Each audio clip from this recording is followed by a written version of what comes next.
दोस्तों हाल ही में मैंने साउथ में रिलीज हुई एक खतरनाक और दर्दनाक क्राइम थ्रिलर मूवी देखी है जिसका नाम है BP 180।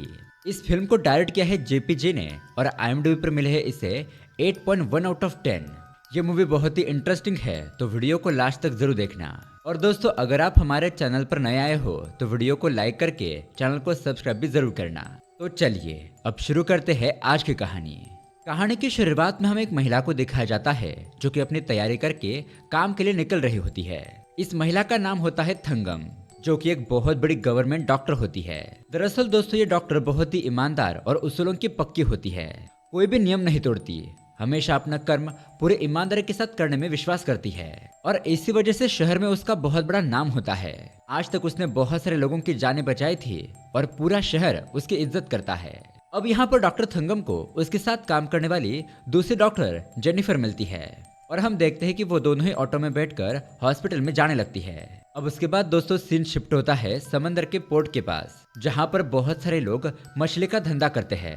लेकिन तभी वही हम समुद्र में एक नाव को देखते हैं जहाँ पर कुछ आदमी 4 लोगों की डेड बॉडीज को समंदर के पानी में फेंक देते हैं। फिर थोड़ी देर के बाद वही नाव किनारे पर आती है और हम उस नाव के अंदर शहर के बहुत बड़े गैंगस्टर आर्नोल्ड को देखते हैं।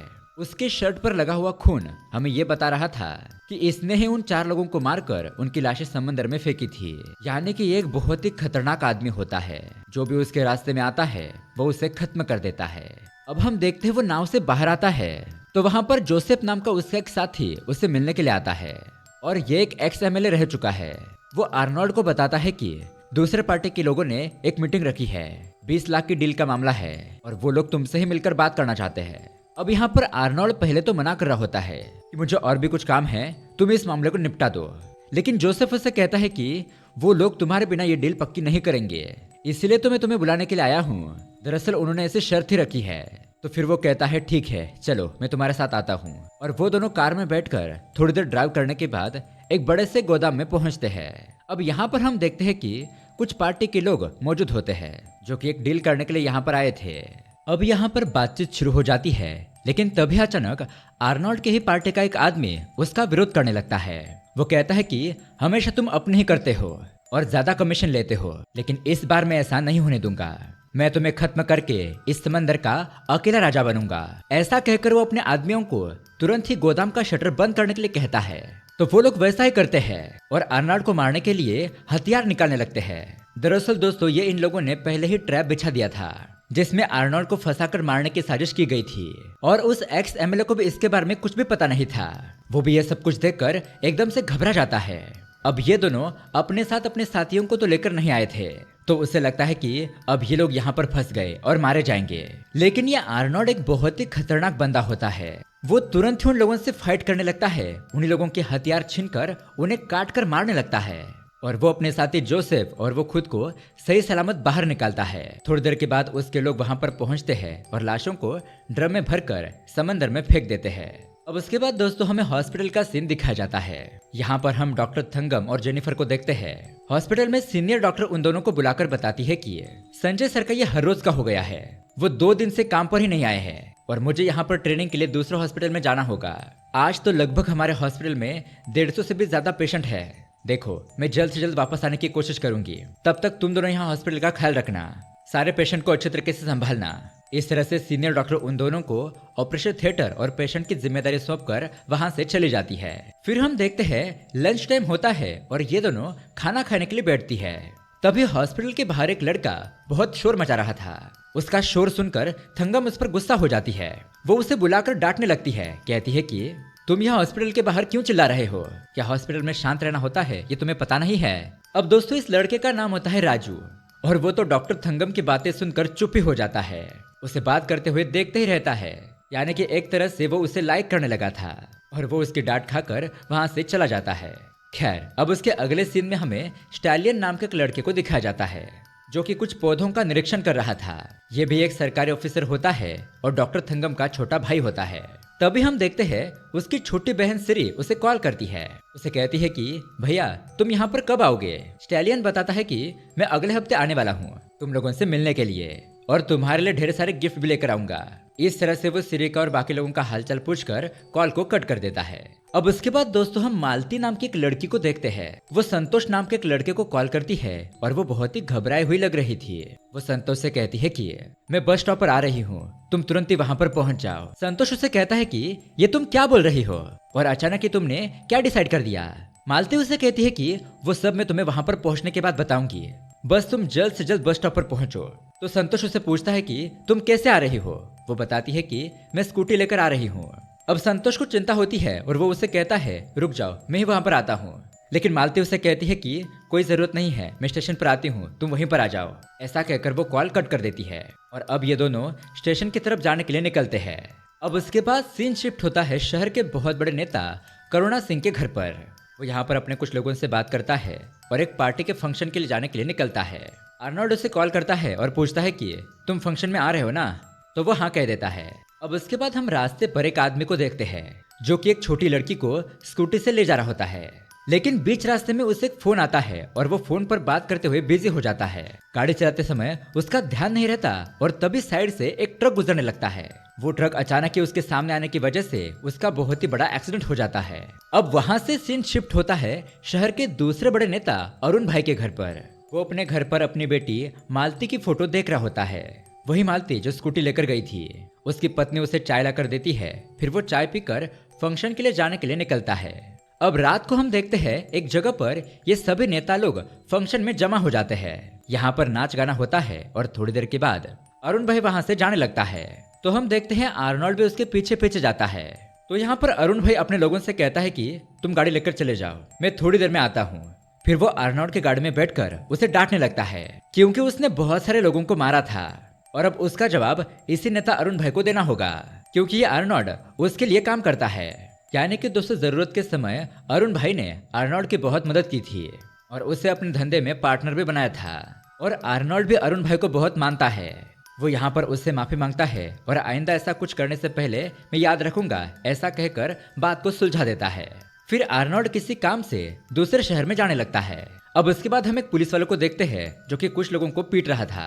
तभी वहां पर एक कांस्टेबल आता है और उसे बताता है कि सर आज हुए एक्सीडेंट की जांच करने के लिए हमें जाना होगा। तो अब ये लोग एक्सीडेंट हुई स्कूटी के बारे में पता करते हैं। फिर उसके घर पर जाकर उस स्कूटी के बारे में पूछते हैं। तो वो लड़की बताती है कि हाँ इस नंबर की स्कूटी मेरी ही है, लेकिन मेरी स्कूटी को मेरी फ्रेंड मालती ले गई थी। यहाँ इस तरफ अरुण भाई पार्टी से अपने घर पर आ जाता है और थोड़ी देर में वहां पर एक आदमी आता है जो कि बहुत ज्यादा टेंशन में था।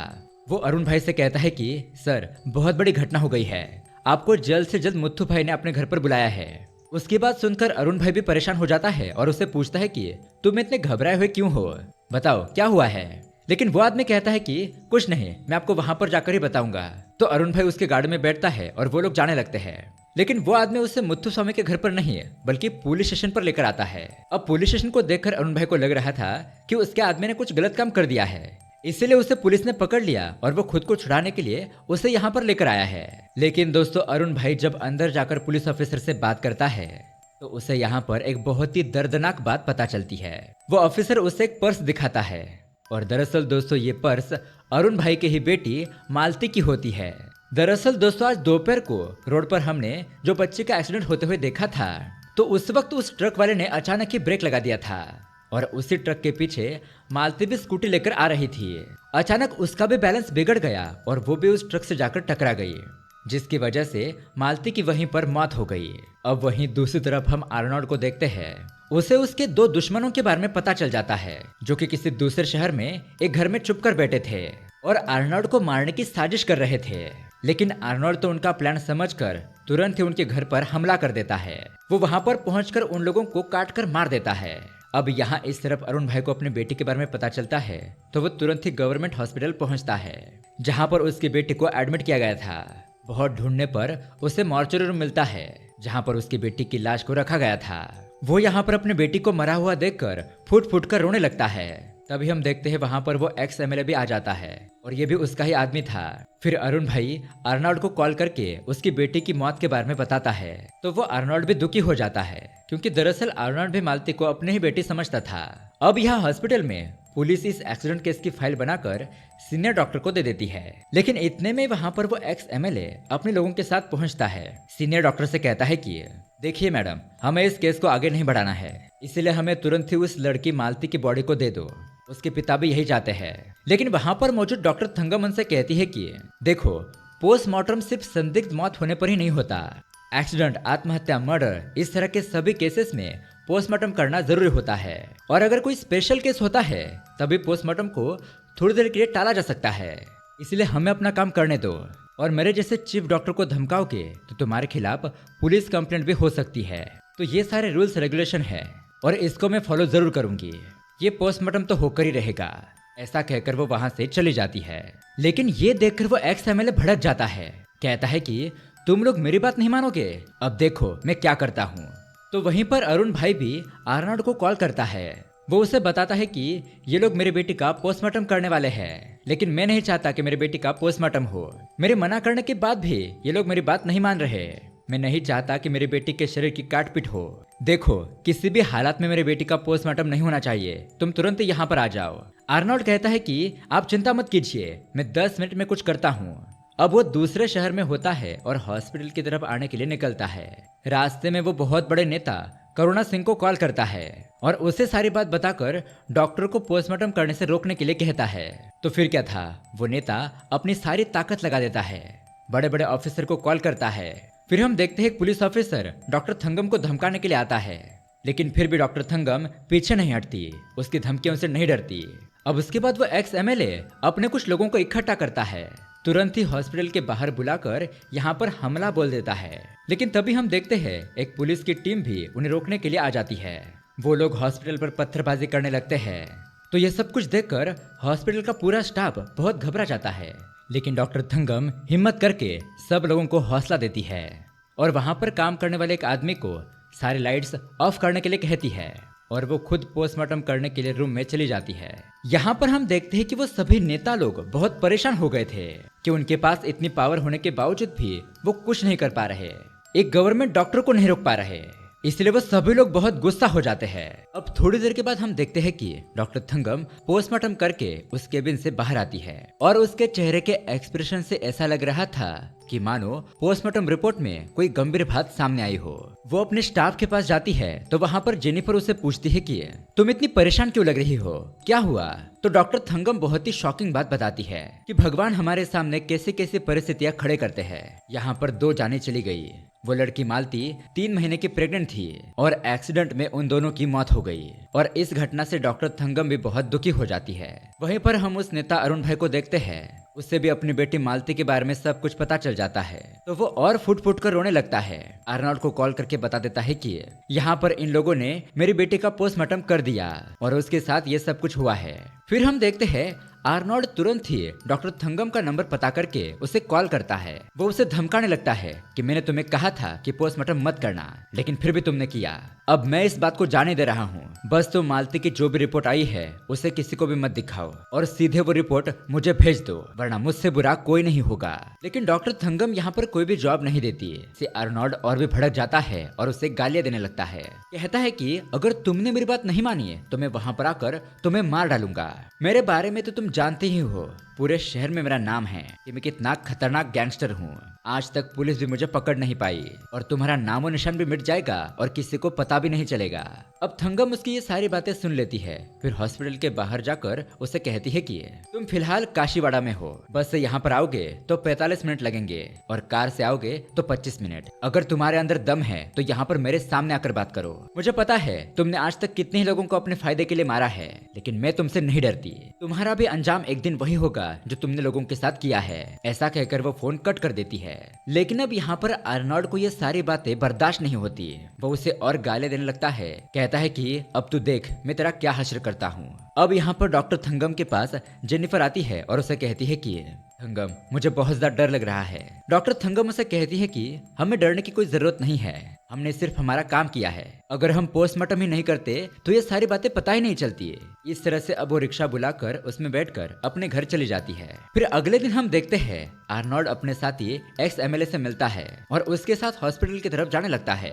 लेकिन तभी हम देखते हैं कि बीच रास्ते में ही पुलिस उसे रोक लेती है। पुलिस उसे कहती है कि तुम्हें कमिश्नर ने पकड़ कर लाने के लिए कहा है, अगर तुमने यहाँ से भागने की कोशिश की तो हमें तुम्हें गोली मारनी होगी। अब यहाँ पर बहुत सारे पुलिस वालों को देखकर आर्नोल्ड उनके साथ जाने के लिए मान जाता है, क्योंकि उसके पास अब कोई भी रास्ता नहीं बचा था। अब वो ना चाहते हुए भी पुलिस के साथ कमिश्नर के ऑफिस पहुंच जाता है। यहाँ पर हम कमिश्नर को देखते हैं तो कमिश्नर उसे कल रात की कॉल रिकॉर्डिंग सुनाता है, यानी कि आर्नोल्ड ने डॉक्टर थंगम को जो धमकाया था और उससे वो रिपोर्ट छुपाने के लिए कहा था। इतना ही नहीं, डॉक्टर थंगम को जान से मारने की धमकी भी दी थी। यानी कि अब इस तरह से यहाँ पर पुलिस को आर्नोल्ड के खिलाफ एक सबूत मिल गया था। अब कमिश्नर वहाँ पर अपने बाकी पुलिस वालों को तुरंत ही बुला लेता है और अपने पावर दिखाते हुए उसे कहता है कि इससे पहले यहाँ पर कौन सा ऑफिसर काम करता था ये मैं नहीं जानता, लेकिन फिलहाल मैं इस शहर को संभाल रहा हूँ। मुझे तुम्हारे सारे 2 नंबर के धंधों के बारे में पता है और मैं जल्द ही उनका भी पर्दाफाश करूंगा। जब तक उस नेता अरुण भाई की लड़की का ये मैटर सॉल्व नहीं हो जाता तब तक तुम और तुम्हारे लोग इस शहर से बाहर नहीं जाओगे। और हाँ, एक और बात, उस डॉक्टर थंगम को परेशान करने की कोशिश की ना तो मैं और मेरे लोग वहाँ पर आकर तुम्हें जान से मार देंगे। उस डॉक्टर को नुकसान पहुंचाने के बारे में सोचना भी मत। चलो अब दफा हो जाओ यहाँ से। यहाँ इस तरफ हम देखते हैं डॉक्टर थंगम अपने घर पर आ गई थी, लेकिन यहाँ पर सब लोग बहुत ज्यादा परेशान हो जाते हैं क्योंकि उन्हें भी हॉस्पिटल की घटना के बारे में पता चल गया था। वो सभी लोग डर रहे थे कि कहीं वो गैंगस्टर उनके खिलाफ कुछ कर ना दे, क्योंकि वो बहुत ही खतरनाक होता है, उन्हें मार भी सकता है। यानी कि अब उन लोगों को बचकर रहना होगा। लेकिन दोस्तों, पुलिस ने डॉक्टर और उसके परिवार को सुरक्षा दे दी थी। अब यहाँ इस तरफ आर्नोल्ड और उसके साथी अपने घर पर आते हैं और इतनी बड़ी बेइज्जती उनसे बर्दाश्त नहीं होती। तो यहाँ पर आर्नोल्ड खुद के और अपने आदमियों के कपड़े उतारता है और उन लोगों से कहता है कि अब हम चुप नहीं बैठेंगे, चाहे कुछ भी हो जाए हम उन्हें नहीं छोड़ेंगे, उन्हें जान से मारकर अपना बदला लेंगे। आज तक मेरी ऐसी बेइज्जती करने की किसी की हिम्मत नहीं हुई। यानी कि दोस्तों, अब आगे बहुत ही खतरनाक कुछ होने वाला है। फिर हम देखते हैं पुलिस मालती के बारे में इन्वेस्टिगेट करने लगती है। तब उन्हें पता चलता है कि वो संतोष नाम के एक लड़के से प्यार करती थी। वो लड़का कोई अमीर खानदान से नहीं था, बल्कि एक सिंपल से जॉब करता था और ये रिश्ता मालती के पिता अरुण भाई को पसंद नहीं था, इसलिए उन्होंने अपनी बेटी और उस लड़के को दूर कर दिया था। तो अब यहाँ पर पुलिस संतोष के बारे में पता करती है और उसे ढूंढने के लिए उसके घर पर जाती है। लेकिन यहाँ पर शॉकिंगली संतोष ने आत्महत्या कर दी थी, क्योंकि जब उसे मालती के एक्सीडेंट के बारे में पता चला तो वो भी जिंदा नहीं रहना चाहता था, क्योंकि वो उससे सच्चा प्यार करता था। अब उसके अगले दिन हम देखते हैं नेता अरुण भाई कमिश्नर के ऑफिस जाकर माफी मांगने लगता है। कहता है कि सर, मुझे माफ कर दीजिए, मुझे उस लड़के संतोष की डेड बॉडी दे दीजिए। मैं उस लड़के की डेड बॉडी मेरी बेटी के बगल में दफन करना चाहता हूँ। मैंने बहुत बड़ी गलती कर दी जो अपनी बेटी को समझ नहीं पाया। वो अच्छा लड़का था, मैं ही अपनी जिद छोड़कर उनकी शादी करवा देता तो आज मेरी बेटी मेरे पास होती। ऐसा कहकर वो पुलिस के सामने फुट फुट कर रोने लगता है। लेकिन दोस्तों, अब कुछ भी हो नहीं सकता था। अब उसके अगले सीन में हम डॉक्टर थंगम के भाई स्टैलियन को देखते हैं। अब उसे कॉल के जरिए हॉस्पिटल में उसकी बहन के साथ जो घटना हुई थी उस सब के बारे में पता चल जाता है। तो इससे वो बहुत ज्यादा गुस्सा हो जाता है और तुरंत ही आर्नोल्ड के घर पर पहुंच जाता है। वो आर्नोल्ड को धमकाने लगता है कि मेरी बहन को परेशान करने की तुम्हारी हिम्मत कैसे हुई? तुम खुद को समझते क्या हो? अगर मेरी बहन को कुछ भी करोगे ना तो मैं तुम्हें मार दूंगा। लेकिन दोस्तों, अब यहाँ पर आर्नोल्ड पहले से ही बहुत ज्यादा गुस्सा होता है। उसकी जो बेइज्जती हुई थी उस वजह से वो पहले से आग बुगला हो रहा था और अब यहाँ पर उसे पता चलता है कि ये लड़का डॉक्टर थंगम का भाई है।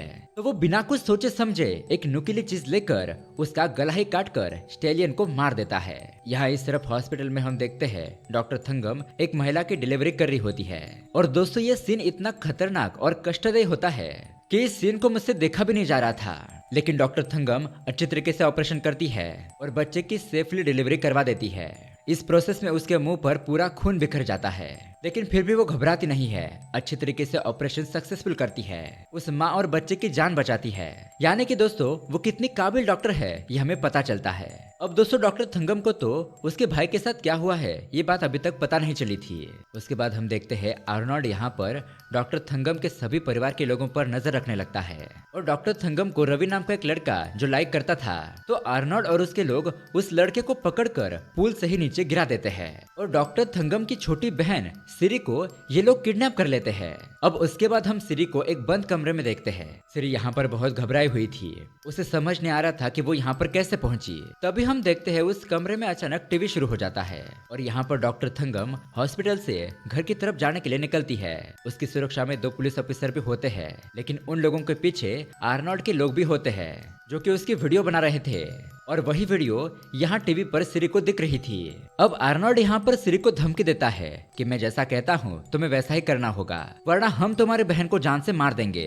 वो उसे सारे कपड़े उतार कर देने के लिए कहता है। अब ये सुनकर सिरी तो रोने लगती है, लेकिन अब उसे अपनी बहन की जान बचाने के लिए ये सब कुछ करना ही पड़ता है। थोड़ी देर के बाद हम देखते हैं डॉक्टर थंगम अपने घर पर पहुंचती है। वो किचन में खाना बना रही होती है। तभी 2 लोग उसके घर के नीचे आकर बालकनी से एक बैग को फेंकते हैं। उस बैग को खोलकर देखने पर उसकी बहन सिरी के कांस्टेबल के कपड़े थे।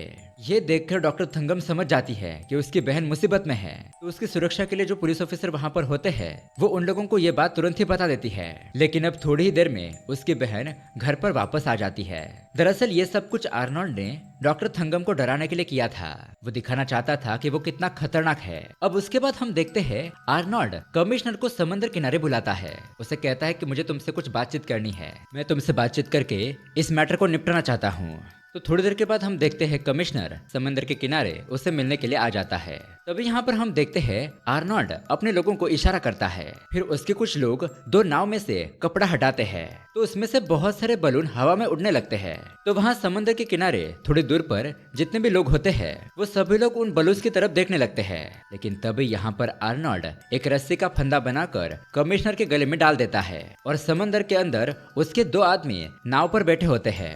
वो तुरंत ही नाव को चालू करते हैं और रस्सी को खींचने लगते हैं। ये इतना फास्ट होता है कि कमिश्नर को कुछ पता ही नहीं चलता और वो लोग बेचारे कमिश्नर को समंदर के अंदर खींचकर उसे मार डालते हैं। यानी कि आर्नोल्ड अब बदला लेने के लिए पूरी तरीके से पागल हो गया था।